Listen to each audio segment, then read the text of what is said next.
Welcome back to Tabletop Jason. I'm Jason, and today I'm going to take a look at Enchanted Forest.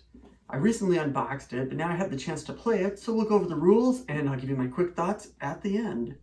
Okay, so to play the game, the basic premise is there's 13 magical items scattered throughout the forest, hidden under a tree. We'll get into that in a second.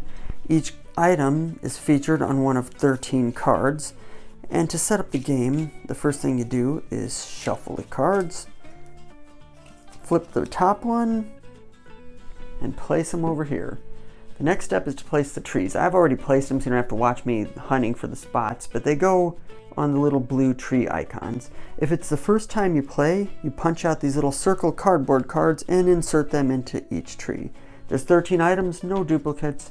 Once they're all placed, you can put the players right here at the beginning. You know, I put all 6 pawns there, but you know, if you put 1 for each player.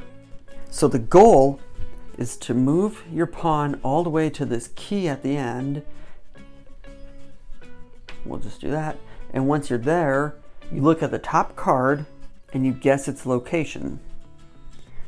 How do you know its location? Well, that's where the gameplay comes in. You roll your dice, and on the simple rules, you roll both dice. You can move as many spaces as you want up to the number you roll. You can stop whenever you want. If you land on a blue spot, you look at the tree. You don't show it to anyone else. You look at it, you memorize it, you put it back. Player 2's turn. You know, player 2 rolls, it does the same thing, and it goes down the line. The youngest player goes first, and then you go counterclockwise. So you need to remember the locations you look at. You can only look at it once. So this green guy, as we know, has this circle thing. Well, that's the same card there, just by chance.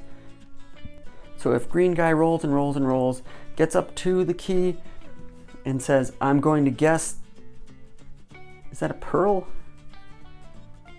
I don't know, some kind of magic orb, doesn't matter. Says, I'm going to guess that it's here. He looks at it, he or she, that player looks at it. If it is the item there, then the player reveals it to everyone else and takes the card and keeps it. You get 3 cards, you win the game. If the player is wrong, let's say the player guesses it's this one, that one is not the magical orb thing, so he doesn't show that to the other players and just puts it back and gets sent back to the beginning. If he gets it right, he gets the card, and then on the next turn can choose to guess the next object or keep moving.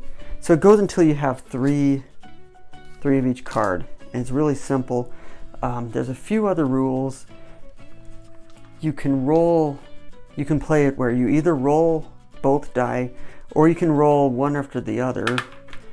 And well, that was well, actually, yeah, if you roll doubles, you can move to any blue spot, or you can move to the horseshoe.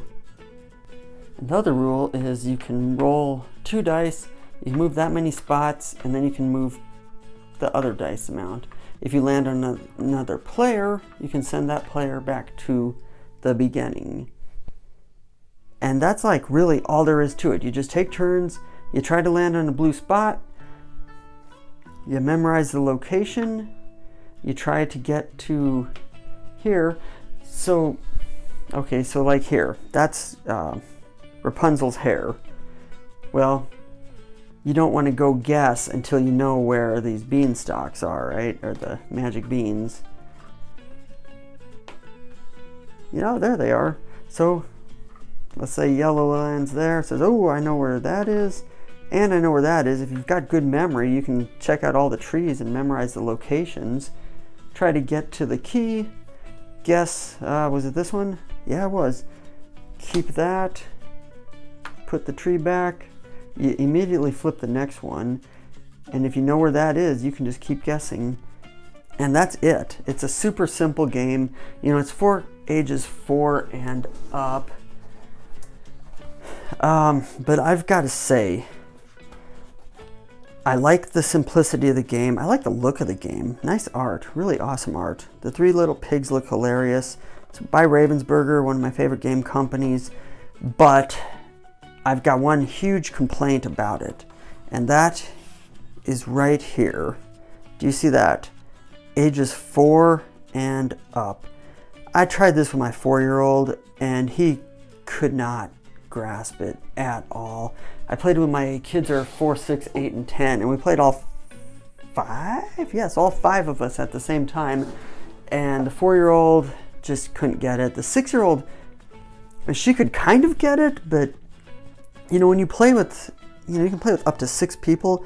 When you're playing that long, there's a lot of time in between turns, especially if you're playing with little kids, and you just start forgetting where things are, and it just starts getting more and more frustrating.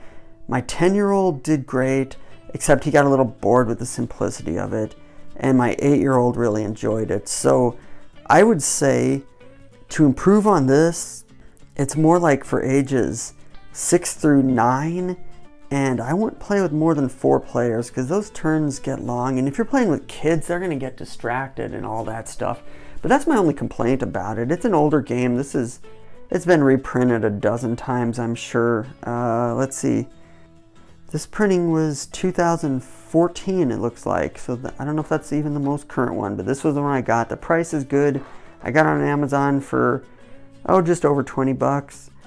It's worth it if you've got younger kids, I think, as long as you pay attention to make sure they can grasp the concept. But that'll do it for this review and how to play.